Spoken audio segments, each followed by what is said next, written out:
नमस्ते and welcome to सेहत की बात डॉक्टर के साथ। मैं हूं डॉक्टर संगीता अग्रवाल, आपकी होस्ट। और आज हम एक बहुत ही स्पेशल सब्जेक्ट पे बात करेंगे। वो है इमोशनल हेल्थ आफ्टर डिवोर्स। तलाक ये एक ऐसा सब्जेक्ट है जो सच्चा है, गहरा है और आजकल काफ़ी लोगों की ज़िंदगियों को बिखेर रखा हुआ है। तलाक हो रहे हैं और आज हम इस बात पर चर्चा नहीं करेंगे कि तलाक क्यों हो रहे हैं, होना चाहिए या नहीं होना चाहिए। जब दो इंसान शादी करते हैं तो प्यार होता है उनके बीच, पर कहीं ना कहीं आगे चलकर ऐसा होता है, उन्हें महसूस होता है कि अब ये प्यार नहीं रहा। उन्होंने ज़रूर साथ चलने की कस्में खाई थी, पर अब उनको लगता है कि उनके रास्ते अलग हो गए हैं और साथ चलना पॉसिबल नहीं है। तो ये लोग शायद तलाक के बारे में सोच रहे हैं, शायद तलाक ले रहे हैं, या बस उन्होंने अभी अभी तलाक लिया है। जब हम इस दौर से गुजरते हैं तो हमारे मन में बहुत उथल पुथल होती है, और ये तो क्लियर है कि काफ़ी नेगेटिव इमोशंस होते हैं। पर हम आज इस बात पर डिस्कस करेंगे कि इन सब इमोशन से कैसे झेला जाए। और आज हमारे साथ है एक बहुत ही शानदार लेडी, जो है डॉक्टर सुचित्रा। वो खुद भी एक स्त्री रोग विशेषज्ञ है, लेकिन अब वो डिवोर्स डॉक्टर भी है। उन्होंने ये जर्नी क्यों शुरू की, और एज डिवोर्स डॉक्टर वो आपको क्या सलाह देती है, चलिए आइए उन्हीं से सुनते हैं, उन्हीं के ज़बानी। सो डॉक्टर सुचित्रा, आपका वेलकम है हमारे शो पर, सेहत की बात डॉक्टर के साथ। नमस्कार, thank you so much doctor Sangeeta ji, आपने मुझे यहाँ इनवाइट किया इस फोरम पे। और ऐसा बहुत ये जो पेचीदा और बहुत सेंसिटिव जो विषय है, उसके ऊपर आपने चर्चा करने का निर्णय लिया, इसके लिए मैं बहुत शुक्रगुजार हूँ, क्योंकि हमारे समाज में इस मुद्दे को लेकर बहुत साइलेंस है। या तो जब बात भी होती है तो वो जैसा आपने कहा नेगेटिव या तो शेम की बात होती है। तो इसके लिए इस तरह के फोरम्स में उसके ऊपर क्लैरिटी थोड़ा और उसमें से हम आगे कैसे निकल सकते हैं, तो भविष्य की तरफ थोड़ा पॉजिटिवली कैसे देख सकते हैं, इसके बारे में चर्चा करना तो बहुत ही महत्वपूर्ण है। Thank you. तो जैसे मैंने कहा, मैं जानती हूँ कि आप खुद भी एक स्त्री रोग विशेषज्ञता है, और फिर आप अभी एज डिवोर्स डॉक्टर काफ़ी प्रसिद्ध हैं, और बहुत सारे पेशेंट्स आ रहे हैं आपके पास। तो इस जर्नी के बारे में बताइए, what led you to become a divorce doctor. Okay, thank you. So I think हम सब जानते हैं कि हम प्लानिंग एक करते हैं और दूसरा हो जाता है लाइफ में काफी टाइम। कभी हमें लगता है कि अच्छा हुआ, कभी लगता है बुरा हुआ। लेकिन समय के साथ हम जब हमारी भी ग्रोथ होती है या एवोल्यूशन होता है, तो हमें पता चलता है कि कोई भी जो चैलेंज होता है, उस समय हमें लगता है समस्या है, संकट है, वो एक्चुअली हमें किसी दूसरी ओर ले जाता है जो हमारे लिए अच्छा ही होता है। तो जैसा आपने कहा, मैं स्त्री रोग तज्ञ हूँ, गायनेकोलॉजिस्ट हूँ। और मेरी पूरी लाइफ एक्चुअली गई है देखने में ये कि औरतों की क्या समस्याएँ होती हैं, उनके निजी लाइफ में क्या-क्या प्रॉब्लम्स होती हैं। क्योंकि जैसा आप जानते हैं, हमारे देश में या एक्चुअली पूरे एशिया में पुरुष प्रधान जो समाज है, उसकी वजह से औरतों को बहुत सारी कठिनाइयाँ झेलनी पड़ती हैं। और काफ़ी हम एक्चुअली मेडिसिन में भी नहीं बराबर से उसके बारे में सीखते हैं, क्योंकि ये जो इमोशनल प्रॉब्लम्स होते हैं, जो भावनाओं को हम दबा के रखते हैं, उन्हें या तो पहचानते नहीं हैं या समझते नहीं हैं, या उन्हें कैसे झेलना है ये हमें कभी सिखाया नहीं गया है। तो उसको जब हम दबा के रखते हैं, तो वो जो दर्द है, जो इमोशनल पेन है, उसकी वजह से हमें काफ़ी फिज़िकल प्रॉब्लम्स भी होते हैं। तो काफ़ी जो औरतें आती हैं, कभी लो बैक पेन है, पीठ में दर्द है, या तो माहवारी की बार-बार बीमारी है, या तो स्किन में रैशेज़ हैं। कभी-कभी इसका जो इलाज है वो एक्चुअली इमोशनल सॉल्यूशंस होते हैं उसके लिए। तो एक तो मेरा काफ़ी सालों का तजुर्बा है इसको लेकर। और मेरे खुद की जो पर्सनल स्टोरी है, 4 साल पहले मेरा डिवोर्स हुआ। और उस समय मुझे पता चला कि जो लीगल प्रॉब्लम्स हैं, फाइनेंशियल प्रॉब्लम्स हैं, वो तो आपको कोई एक्सपर्ट कोई ना कोई मिल जाता है। लेकिन इमोशनल जर्नी जो है, अगर भी आपको वो डिवोर्स चाहिए था, आपको वो तलाक चाहिए था, आप उस शादी में खुश नहीं थे, लेकिन फिर भी क्या होता है, और ये मैं एक काफ़ी मीन सीरियस कहना चाहूँगी कि जब हमारा कोई जिसे हम प्यार करते हैं या हमारा कोई लव्ड वन है, फैमिली में है, फ्रेंड है, जब वो गुज़र जाते हैं तो हम शोक मनाते हैं, क्योंकि अब वो नहीं रहे। तो डिवोर्स एक ऐसी चीज़ है कि वो शादी अब नहीं रही, तो उसके लिए जो शोक मनाना पड़ता है कि वो शादी भी नहीं रही और उस शादी में हमने जिस भविष्य की कल्पना की थी, जिस भविष्य के सपने देखे थे, वो भी अब नहीं रहा। तो उसका शोक मनाने के लिए औरतों के पास या इवन पुरुषों के पास अपनी सोसाइटी में कोई जगह ही नहीं है, सेफ स्पेस नहीं है, जिसमें हुँ, आप इसके बारे में बात कर सकें। आप किसी से भी बात करें तो कहेंगे, "अरे! पहले बच्चों का सोचो और आगे बढ़ो, ये करो, वो करो।" लेकिन you have to solve that problem. जैसे कि आपका समझो पाँव फ्रैक्चर हो गया, तो आप ये नहीं कहोगे नहीं आप बस आगे बढ़ो, चलते रहो। आपको थोड़े दिनों के लिए तो प्लास्टर लगा के, उसकी देखभाल करके जब हुँ, आपका दिल टूट जाता है तब भी आपको वैसे ही किसी डॉक्टर की ज़रूरत होती है। तो मेरी खुद की जो जर्नी थी, मेरा जो इस मुद्दे को लेकर जो सफ़र रहा, उसके बाद मैंने तय किया कि मैंने जो कुछ भी सीखा है, वो मैं दूसरों को उनकी मदद करना चाहूँगी। और इस तरह से मेरी एक एडिशनल डिग्री आप कह सकते हैं जो डिवोर्स डॉक्टर की बन गई। Very good. तो एक्चुअली ये बहुत इम्पोर्टेंट बात आपने बताई है, जो हम काफ़ी भूल जाते हैं कि जब आप, जैसे आपने कहा, when there is a death, तो आपको ग्रीविंग के लिए टाइम चाहिए एंड फिर आदमी मूव ऑन करता है।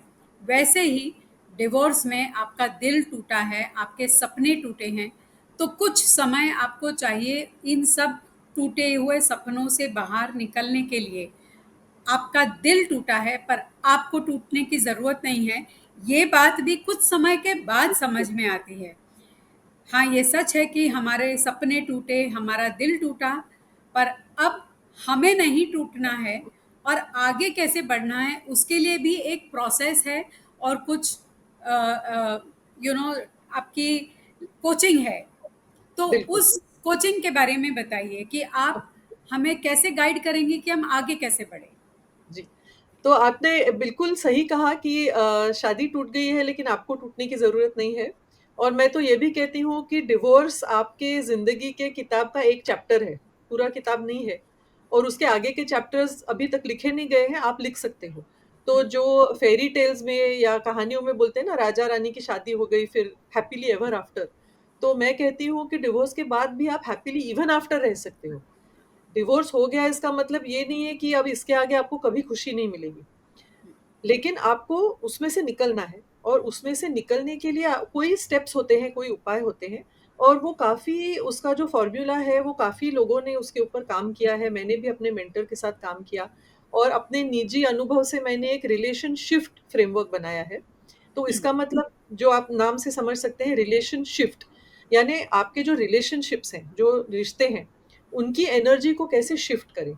और सबसे महत्वपूर्ण जो है, जो मेरे कोचिंग का जो एब्सोल्यूटली मोस्ट इम्पोर्टेंट है, खुद की अपने साथ आपकी जो रिलेशनशिप है, उसको कैसे शिफ्ट करना है। क्योंकि बहुत टाइम क्या होता है, हम जब बड़े बच्चे होते हैं या जब बड़े हो रहे होते हैं, कोई और हमें जो हमारे बारे में बताता है, हम उसको दिल में लेके बिठा लेते हैं कि मैं ऐसी हूँ, मैं वैसा ही हूँ और उसी कहानी को लेकर हम अपनी पूरी ज़िंदगी जीते हैं। लेकिन मेरा जो काम है, मैं कहती हूँ थोड़ा जीपीएस जैसा है। तो आपको अगर कहीं जाना है तो आप फ़ोन में जब डालते हैं कि मुझे यहाँ-यहाँ जाना है, तो फिर वो आपको बता सकता है रास्ता। तो हम जब साथ में काम करते हैं कोई क्लाइंट के साथ, तो पहले मैं उनको पूछती हूँ कि आपको जाना कहाँ है? यस। आपको क्लैरिटी है क्या कि आपको यहाँ से निकल के जाना है? आपको शायद दूसरे हेल्दी रिलेशनशिप चाहिए, आपको बच्चों के लिए आपका मेंटल हेल्थ इमोशनल वेल-बीइंग करना है, जो भी आपका है। एक बार आपको डेस्टिनेशन मिल गया ना, तो मैं रास्ता दिखाने के लिए हमारे स्टेप्स बिल्कुल परफेक्ट वहाँ पे आपको ले जाएँगे। So this is most important second take home message कि you can be happily even after. और उसके लिए सबसे पहले आपको डेस्टिनेशन चुनना है हैप्पीनेस, और फिर करेक्ट। आप उस हैप्पीनेस के दायरे में क्या क्या चाहती हैं या चाहता हो, बिकॉज या this can even affect the man, of course. उसको आपके क्लियर माइंड में क्लियर होना चाहिए कि आपको क्या चाहिए to make yourself happy. बिल्कुल। और फिर वो सारे अगर गोल्स आपने लिस्ट कर दिए, तब आप रास्ता बना सकते हो like GPS. Fantastic, very good, clear sense of direction you have. Thank you. So आपके कोचिंग के दौरान आपके कुछ बहुत अच्छे अनुभव हुए होंगे, हमारे साथ शेयर कीजिए जो गेम चेंजिंग है, लाइफ चेंजिंग एक्सपीरियंसेस है। सो बेसिकली क्या है कि हर एक इंसान के कोई यूनिवर्सल, पूरी दुनिया में आप कहीं भी जाओ कोई यूनिवर्सल इश्यूज होते हैं। एक तो हर एक इंसान की अलग अटैचमेंट स्टाइल होती है। तो कोई लोग होते हैं जो काफ़ी एंग्शियस होते हैं रिलेशनशिप में, मीन्स उन्हें बार-बार ये सुनना पड़ता है पार्टनर से या किसी और से कि मैं तुम्हें प्यार करता हूँ या तुम अच्छे हो। तो थोड़ा एंग्शियस अटैचमेंट स्टाइल होता है। कोई लोगों का अवॉइडेंट होता है।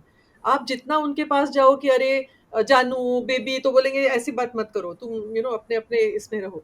तो अगर 2 जन अलग-अलग अटैचमेंट स्टाइल्स के हैं, तो दोनों को बहुत उसमें क्या कहते हैं, कॉम्बिनेशन नहीं जमता है, तो वो समझने के लिए कि भई ये हुँ, क्यों था? क्योंकि कभी-कभी क्या होता है, आप कहते हो नहीं वो इंसान तो ठीक है, लेकिन नहीं फिट हो रहा है कुछ उसमें, हुँ, तो हुँ, हमारा जो अंदर से हमारी पर्सनैलिटी है, जो अटैचमेंट स्टाइल है, वो हमें जानना बहुत ज़रूरी है।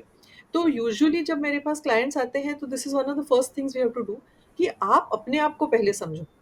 यूजुअली क्या होता है, आप जब डिवोर्स में आते हो तो there is lot of, as you said, there is lot of pain, there is lot of disappointment, एक खालीपन महसूस होता है, या तो इमोशनल एग्ज़ॉशन होता है, हुँ, पूरे थक जाते हैं हुँ, या तो ऑलमोस्ट डिप्रेशन में चले जाते हैं। And mostly they are saying कि अरे उसकी वजह से हुआ, या तो उसका अफेयर हुआ, या तो पैसे को लेके ये किया, या झगड़ा किया, ये हुआ, वो हुआ। आपने उस रिलेशनशिप में क्या लाया, ये कभी कोई देखने को तैयार नहीं होता है। तो पहले 1-2 सेशंस तो ऑफ कोर्स थोड़ा अनपैकिंग में जाता है, till you become confident enough to say okay, इस रिलेशनशिप में हम 50-50 यूजुअली कहते हैं ना, तो हुँ, हमारी कोचिंग में मेन टीचिंग क्या है कि 50-50 नहीं है कभी भी, 100-100 है। हुँ, ये बहुत ओके, ज़रूरी है जानना कि ओके, आप भी अपने आप को 100% उस रिलेशनशिप में ला रहे हो जितना कि दूसरा आदमी 100% ला रहा है। तो ऐसे हुँ, नहीं है कि 19-20 है, 50-50 है, 70-30 है, ऐसे नहीं है। आप पूरे के पूरे 100% उस रिलेशनशिप में हो, तो आपकी हुँ, भी कोई ज़िम्मेदारी बनती है। अगर भी कोई समझो अब्यूज़िव रिलेशनशिप में है या कुछ वायलेंस वगैरह है, तो भी आपने उसको रोका नहीं, या आपके हुँ, पास कोई सपोर्ट नहीं था जिसको आप ले सके, या तो आपको समझो फाइनेंसेस मैनेज करने की प्रैक्टिस नहीं है या कॉन्फिडेंस नहीं है, और यस, वो करे जा रहे हैं, फिर आप बोल रहे हो कंट्रोल कर रहे हैं। तो हुँ, आपकी उसमें क्या ज़िम्मेदारी है, वो पहले देखना, that is the most important first step. And hmm, मेरे कोचिंग क्लाइंट्स में ऑलमोस्ट एवरीबॉडी पहले 2 सेशंस तो बस नहीं, उसकी ही गलती है, मैं तो पूरी विक्टिम, मैं बेचारी, बेचारा, उसने ये कहा, उसने वो कहा, सास ने वो कहा, इसने, and by the third one they are नहीं, मेरी भी उसमें ज़िम्मेदारी थी। मैं हुँ, भी कुछ एज़ एन एडल्ट, मैं भी कुछ उस रिलेशनशिप में लेके गई या लेके गया, क्योंकि वो सबसे एक्चुअली इम्पोर्टेंट स्टेप है। क्योंकि जब आप अपने रोल की ज़िम्मेदारी लेते हो, तो क्या हुँ, होता है, आप वो पावर अपने पास ले लेते हो कि अच्छा, मेरी ज़िम्मेदारी थी, मैंने ये किया या ये नहीं किया, इसका मतलब क्या है कि आगे जाके मैं वो बदल सकती हूँ या बदल सकता हूँ। तो पूरी पावर आप ले लेते हो, नहीं तो क्या है, आप विक्टिम है, इन्होंने ये किया, उन्होंने वो किया, तो नेक्स्ट रिलेशनशिप में भी आप वैसे ही विक्टिम बैठे रहोगे। दूसरे ही कोई करते जा रहे हैं, आपकी कोई ज़िम्मेदारी नहीं है। तो this is something I find in all the coachings that I do, कि द डे दे रियलाइज़ कि ओह माय गॉड! मेरी भी ज़िम्मेदारी थी उसमें। एंड दैट हाँ, is almost like it's a breakthrough moment, like you can actually see, एकदम flash हो जाता है उनको कि ओह माय हुँ, गॉड! मैंने भी ऐसे करा, मैंने भी वैसे किया। लेकिन वो स्टेज आने तक वो सेफ स्पेस मुझे उनके लिए बनानी पड़ती है, हुँ, क्योंकि ज़िम्मेदारी लेना और किसी को ब्लेम करना, ये 2 बहुत अलग चीज़ें हैं। बहुत हुँ, तो मैं ये नहीं कह रही हूँ कि मैं ब्लेम ले रही हूँ, मैं कह रही हूँ मैं ज़िम्मेदारी ले रही हूँ, as an hmm, adult, as a mature adult, ताकि मैं आगे जाके कुछ अलग कर सकूँ। Very good. इसी बात पे मुझे एक गाने की कुछ लाइन्स याद आ रही हैं, जो बहुत रेलेवेंट है। It is share. About this breakup when people are analysing, you said कि ब्लेम करना बहुत आसान है, but to take responsibility is a very big thing. So and very powerful. Yeah. Yes, तो कुछ लाइनें ऐसी हैं, तेरे मेरे दरमियाँ हम बातें हैं बातें अनकही, तेरे मेरे दरमियाँ है बातें अनकही, तू वहाँ मैं यहाँ, क्यों साथ हम नहीं, क्यों हम साथ नहीं, फैसले जो किए, फैसले जो किए फासले हो गए, फैसले जो किए फासले हो गए, रहे जुदा क्यों हो, राहें जुदा क्यों हो गई, तू न गलत मैं न सही, तू न गलत मैं न सही. So this is exactly what you have to realise. ना वो गलत था, ना मैं सही थी. And it is a very big journey. ये रास्ता बहुत कठिन है, क्योंकि हमें एक्सेप्ट करना कि वो गलत भी नहीं और मैं सही भी नहीं, ये एक, उसके लिए बहुत मैच्योरिटी बिल्कुल। होनी पड़ती है. So very well said. No, नहीं, थैंक यू। आपने जो वो अभी सॉन्ग कहा, वेरी रेलिवेंट। और वो मैच्योरिटी तो लगती है definitely, but also I feel कि अगर कोई ट्रेन्ड क्वालिफाइड कोच है तो वो आपको बराबर से गाइड कर सकते हैं, गाइड करेगा. क्योंकि ये आसान नहीं है। हम्म, एंड एक्चुअली जिम्मेदारी लेना अपने आप के लिए, खुद के लिए, is just the first step, but it is the most powerful step. जो कहते हैं ना हम, गुरु yes, किल्ली, एक बार वो आपने अनलॉक कर दिया ना, तो आगे की जर्नी इतनी ब्यूटीफुल जाती है। And then I have seen they are, they write letters of forgiveness. In fact there was somebody, उसका रिलेशनशिप काफी सालों से अच्छा नहीं चल रहा था, लेकिन वो डिवोर्स देने को तैयार नहीं था। फिर फाइनली उसने मेरे साथ काम करके उसका कॉन्फिडेंस भी बढ़ा। तो जब उसने वो मैनेज कर लिया प्रोसेस, तो अभी परसों ही हमने जो सेशन किया, उसमें उसने actually she manage to write a letter of gratitude to her ex husband, hmm, because she said कि I have now taken responsibility for so many things, I have to also acknowledge कि उसने जो अच्छी चीजें की मेरे लिए, मुझे उसके लिए भी थैंक यू देना पड़ेगा। तभी हमारे जो एनर्जी एक्सचेंज है वो पूरा क्लीन हो जाएगा। नहीं तो आप, अगर उन्होंने कुछ भी 5% भी अगर अच्छा किया होगा, उसको भी आप थैंक यू बोल के, और किसको थैंक यू बोले, आप उनके सामने जाके थैंक यू बोलने की जरूरत नहीं है। आप खुद खत लिखिए, मन ही मन थैंक यू कहिए, यूनिवर्स को थैंक यू कहिए, वो एनर्जी पहुंच जाती है। And then you can clean up that, जो भी आप आपके जो भी बिलीफ है, आप उसको कर्मा समझो, आप जो भी समझो, वो आप रिलीज कर दो एनर्जी। एंड जो आपको चाहिए वो फिर आपको आसानी से मिलने में, मीन्स कोई फ्लो उसका आसानी से हो जाएगा। जो आजकल काफी मैनिफेस्टेशन एफर्मेशन लोग करते हैं, वो क्या है, वो वही तो है कि आप पहले क्लियर हो जाओ कि आपको क्या चाहिए, आपको क्या नहीं चाहिए, आप किस चीज के लिए थैंक यू बोल रहे हो, आप किस चीज के लिए बोल रहे हो कि प्लीज ये मुझे नहीं चाहिए मेरी लाइफ में। एंड यूनिवर्स से तथास्तु, आपको वो मिल जाता है। बट ऑफ कोर्स उसके लिए आपको खुद के ऊपर काम करना पड़ता है, इट्स नॉट सो इजी। मेरे एक क्लाइंट ने, मैंने उसे ऐसे बोला था, तो बोली आप तो ऐसे बोल रहे हो जैसे अमेज़न पे क्लिक करो और डिलीवरी आ जाएगी। I said I wish, you know इतना आसान होता तो yes. Peoples relationships would be fixed, Blinkit जैसे। चलो 10 मिनट में हमारा झगड़ा निपटा दो, will some formula for that. But formula ये है। बात आपने बहुत अच्छी कही. To forgive is one of the best ways. माफ कर देना. और जैसे जब आप किसी और को माफ करते हो, तो आपके अंदर खुद इतनी राहत होती है कि मुझे पूरा विश्वास है आपका ब्लड प्रेशर, आपका हार्ट रेट, सब कुछ अच्छा हो जाता है. तबीयत ही अच्छी हो जाती है. बिल्कुल, तो बिल्कुल। माफ करना बहुत बड़ी बात है और बहुत अच्छी बात है. और चाहे दूसरा कैसा भी हो, एक बात तो क्लियर है, माफ करने के बाद आप खुद जिंदगी में आगे बढ़ सकते हो. और बिल्कुल। दूसरा, ग्रैटिट्यूड जो आपने कहा कि हाँ, मुझे शुक्रिया करना कि चलो जो हुआ हुआ. अब you thank everybody who helped in the whole process. वो भी या, एक बहुत ज़रूरी बात है. और क्या बिल्कुल। ब्रेक थ्रू चेंजेस देखती हैं आप ये प्रोसेस में? एक तो मैं कहना चाहूंगी, बहुत महत्वपूर्ण चीज ये है कि हम सब में अनलिमिटेड पावर है, सबके अंदर। ऐसे नहीं है कि कोई ज्यादा पावरफुल है, कोई ज्यादा एम्पावर्ड है, सबके अंदर पावर है। जस्ट हम सबको वो पहचानने की आदत नहीं है, या तो उसे सप्रेस किया गया है, या तो कंडीशनिंग है।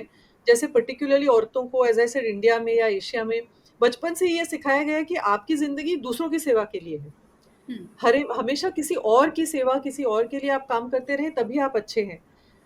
तो वो कंप्लीटली भूल जाते हैं कि उनका खुद का आत्मविश्वास है, उनके खुद के सपने हैं, उनके खुद की ज़िंदगी के कोई यस, मायने हैं, कोई वजूद है। तो वो जब उनको पता चल जाता है, वो याद आ जाता है कि ओह माय गॉड, मेरे भी कोई सपने हैं। Actually couple of them have said कि I am so grateful for the divorce, कि या, अगर ये ऐसा रिश्ता टूट नहीं जाता तो मैं खुद को नहीं ढूँढ पाती। हम्म, अब मैं खुद को ढूँढ रही हूँ, पहचान रही हूँ, एंड आई एम, वो बीच में एक वायरल हुआ था ना, they are like I am just like a wow. मैं क्यों दबी रही इस रिश्ते में, बिकॉज़ मैं खुद को यस, पहचानती नहीं थी, मुझे कुछ आत्मविश्वास नहीं था, मुझे कुछ पता ही नहीं था कि ऐसे भी हो सकता है। I can put myself first, I can, and another important thing I always tell them is learn to listen to your inner voice. Hmm, क्योंकि हमें अपने अंदर की, या तो आप कहें आत्मा की, या अपने जो दिल की बात है, वो सुनने की आदत नहीं है। बचपन से हमें क्या सिखाया गया है कि आप दिमाग पे ज़ोर दो। हुँ, जिसका दिमाग अच्छा है, एकेडमिक्स अच्छा है, स्कूल अच्छा है, वो ही विद्वान है, बाकी हुँ, आप कुछ सोचो मत। सो हम खुद के दिल की सुनना भूल जाते हैं। तो ये हुँ, धीरे-धीरे वो भी सीखना पड़ता है। और जब वो दिल की आवाज़ आती है ना, माय गॉड! मीन्स लिटरली ऐसे आँसू बह रहे होते हैं, बिकॉज़ वो फाइनली खुद को पहचान रहे हैं, खुद की हुँ, दिल की बात सुन रहे हैं।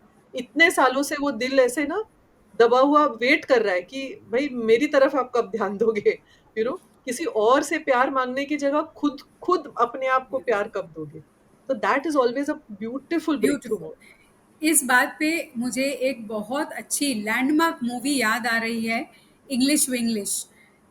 शायद उसमें श्रीदेवी एक्ट्रेस थी जी, और वो उसमें डिवोर्स नहीं हुआ था उसका, but she was in a loveless marriage या जहाँ उसकी कोई वैल्यू नहीं थी, कोई रिस्पेक्ट नहीं था। बिल्कुल, फिर वो बिल्कुल। अपने आप को इंग्लिश थोड़ा सिखाती है और फिर वो लड्डू बना के बहुत फेमस हो जाती है या और इस तरह उसने अपने आप को ढूंढा और फिर टुवर्ड्स द एंड, मूवी के एंड में उसने एक बहुत ही फैब्यूलस स्पीच दी और पूरे परिवार का एक टर्न अराउंड हो गया। तो करेक्ट, खैर ये सब मूवीज में होता है और 3 घंटे में हो जाता है, पर आई एम श्योर कि ऐसे कई औरतें हैं जिनको ये टर्न अराउंड लाने में पूरी पूरी जिंदगी निकल जाती है। बिल्कुल, बिल्कुल, लेकिन ये बात ज़रूरी है, हमें कोशिश तो करना चाहिए और बिल्कुल। कोशिश करने के लिए आप जैसे कोच की ज़रूरत होती है। तो कोच सो की ज़रूरत इसलिए होती है कि जैसा आपने कहा, कभी-कभी पूरी ज़िंदगी गुज़र जाती है, 5 साल, 10 साल लग जाते हैं।